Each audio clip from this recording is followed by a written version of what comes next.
Yes, lads, what's going on? Welcome back to another video. Today, we're just going to go through a nice rundown of my current top four holdings and why I believe their stocks slash index funds should be the core holding of your retirement portfolios. I'm just going to kick it off straight away. I'm going to get straight into it. My first top holding, you've probably heard this a million times, it's the S&P 500 index fund. The two things that I like about an index fund, you get broad diversification and you get tax benefits. So dividends received from an index fund are tax free, so you receive 100% of them. There's no withholding tax.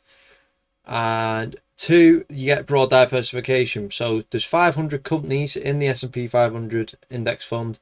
Yeah, the weights are different, but for that index fund to completely go under, all 500 companies would have to go bankrupt all at once. And I very much doubt, unless a nuclear bomb goes off, that is happening. So that's the two main reasons I like it. And also why the S&P 500 index fund is because it's the top 500 companies in America. Companies such as Apple, Microsoft, the list goes on. They are companies that are going to be around tomorrow, going to be around in 10 years, going to be around in 20 years.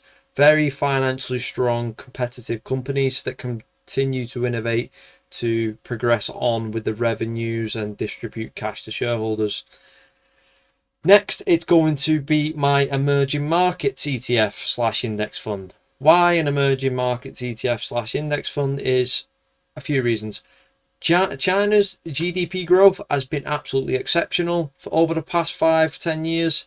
It's projected to surpass America as the leading world superpower.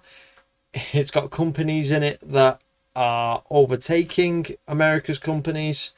You're starting to see, as you looked at the Berkshire annual meeting the other day, that a few of those companies are actually starting to creep into the top 20 companies in the world.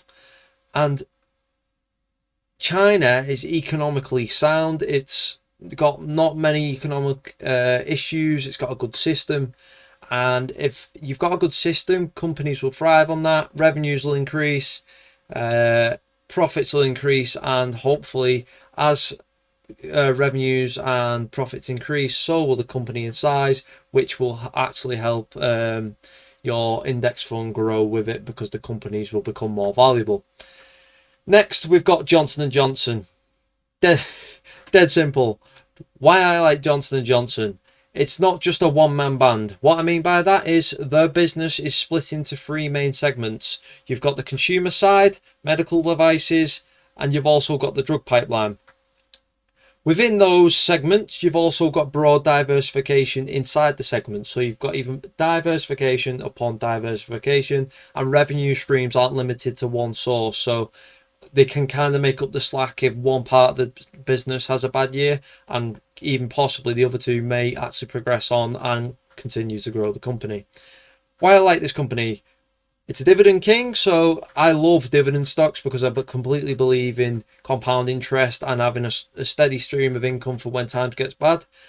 It's over 2.5% year, between 2 and 2.5% yield, depending on what price you get it at, and the valuation at the minute is actually decent, even though it's hovering near an all-time high.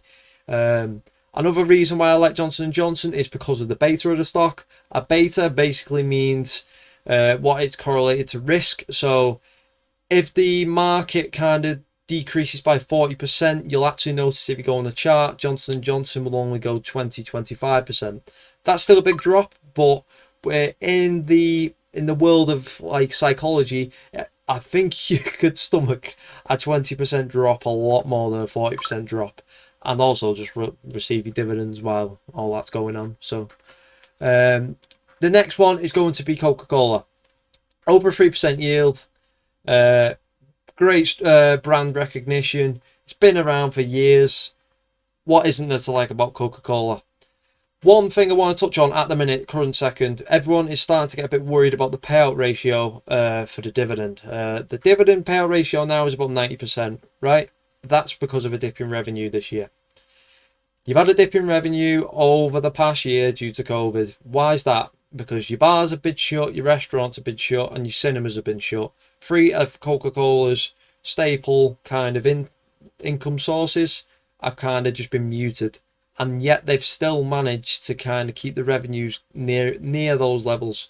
So that is why you'll get a payout ratio going higher. If revenues decrease and your dividend increase goes upwards, they push up against each other, and that margin, which will be the 10% to reinvest in the company, shrinks. Whereas when revenues will grow again, your revenues will go higher, the dividend increase won't match that, and your payout ratio again will lower. And as well as the Coca Cola outpacing inflation with the dividend increases, the same as Johnson & Johnson, a dividend king. So they're my 4 core holdings. I believe you should have core holdings that I call sleep safe. A lot of people call them sleep safe at night stocks.